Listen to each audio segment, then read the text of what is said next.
வணக்கம். இன்றைக்கான பதிவில் பட்டா பத்திரம் இரண்டில் எது செல்லுபடியாகும், நிலம் பத்திரம் வைத்திருப்பவருக்கு சொந்தமா அல்லது பட்டா வைத்திருப்பவருக்கு சொந்தமா அப்படின்னு பார்க்கலாம். இப்போ நிலம் அல்லது சொத்து வைத்திருப்பவர்கள் பெரும்பாலும் ஒரு சிலர் பத்திரம் மட்டுமே வைத்திருப்பார்கள், ஒரு சிலர் பட்டா மட்டும் வைத்திருப்பார்கள். பெரும்பாலும் இது பூர்வீக சொத்து வைத்திருப்பவர்களுக்கு மட்டுமே இந்த மாதிரி பிரச்சனைகள்லாம் வரும். ஒருத்தரோட நிலத்தின் பத்திரம் ஒருவர் பெயரிலும் பட்டா வேறொரு பெயரிலும் இருந்தால் அந்த நிலம் யாருடையது அப்படின்னு ஒரு குழப்பம் வரும். முதல்ல பத்திரம் அப்படின்னா என்ன, பட்டா அப்படின்னா என்ன அப்படின்னு தெரிஞ்சுக்கலாம். ஃபஸ்ட்டு பத்திரம் அப்படின்னா பதிவுத்துறை அல்லது ரிஜிஸ்டர் ஆஃபீஸில் ஒரு நிலத்தை அளந்து பதிவு செய்த பின் வழங்குறது தான் பத்திரம்.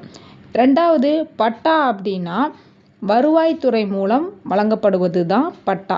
அதாவது இந்த நிலத்தை ஆண்டு அனுபவிப்பவர் பெயரில் வழங்குவது தான் பட்டா. பத்திரத்தில் இந்த நிலத்தின் உரிமையாளர் இவர்தான் அப்படின்னு இருக்கும். பட்டாவில் என்ன இருக்கும் அப்படின்னா இந்த நிலத்தை இவர்தான் யூஸ் பண்ணிட்டு இருக்காரு அப்படின்னு இருக்கும். அந்த நிலத்தை ஆண்டு அனுபவிப்பவர் பெயரில் பட்டா இருக்கும். நிறைய பேர் வெறும் பத்திரம் மட்டுமே வைத்திருப்பார்கள், பட்டா வாங்கி இருக்க மாட்டாங்க. நிறைய பேர் போலியாக நிலத்தை காண்பித்து, அதாவது ஒருவர் நிலத்தை வாங்கிட்டு அவங்க வெளியூருக்கு எங்கன்னா போயிடுவாங்க. அந்த மாதிரி இருக்கும் பட்சத்தில் அந்த நிலத்தை வேறொருவர் ஆக்கிரமித்து போலியாக பணம் கொடுத்து பட்டா வாங்கி வச்சிருப்பாங்க. இந்த நில ஆக்கிரமிப்பு செய்கிறவங்க வாங்குகிற பட்டா போலி பட்டா, அது செல்லுபடியாகாது. அப்படி வாங்குகிற பட்டா வைத்திருப்பவர்களுக்கு நிலம் சொந்தமா அப்படின்னு கேட்டால் கிடையாது. பத்திரம் யார் பெயரில் இருக்கோ அவங்களுக்கு தான் நிலம் சொந்தமாகும். பட்டா வழங்குறதுல இலவச வீட்டுமனை பட்டா அப்படின்னு அரசாங்கமே பட்டா வழங்கும். அது எப்படின்னா, அரசாங்கம் நத்தம் புறம்போக்கில் நிலம் இல்லாத ஏழை எளிய மக்களுக்கு இலவச வீட்டுமனை பட்டா கொடுப்பாங்க.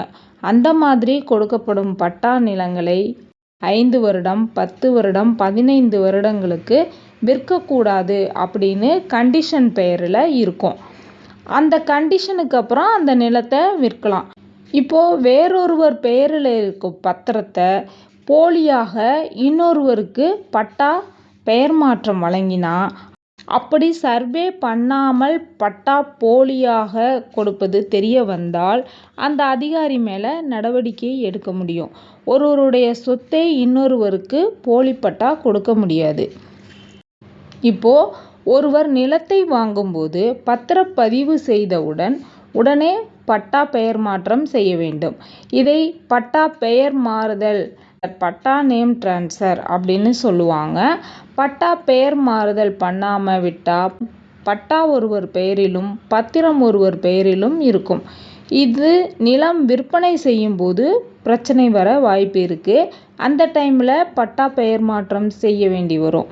பெரும்பாலும் பூர்வீக சொத்தாக இருக்கும்போது அப்பாவின் சொத்து வாரிசின் அடிப்படையில் வாரிசுதாரர்களுக்கு சொத்து வரும்போது பட்டா பெயர் மாற்றம் செய்யாமல் விட்டுட்டா பட்டாவை வாங்குவதற்கு பத்திரம் வைத்திருப்பவர்கள் அதற்கான சரியான ப்ரூஃப் கொடுத்து பட்டா வாங்க முயற்சி செய்யலாம்.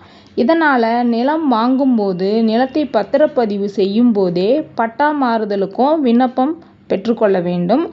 பூர்வீக இடமாக இருந்தாலும் அந்த இடத்தில் நீங்கள் இல்லாவிட்டால் அந்த நிலத்தை அடிக்கடி போய் கவனிக்கணும்.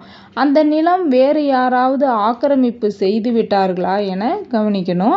அப்படி நிலத்தை கவனிக்காமல் விட்டால் அந்த நிலத்திற்கு வேறு ஒருவர் ஆக்கிரமிப்பு செய்து போலி பட்டா வாங்க வாய்ப்பு இருக்குது. ஸோ நிலம் காலியாக இருந்தால் அதை பராமரித்து வேலி அல்லது மரங்களை வைத்து பாதுகாத்து கொள்ளலாம்.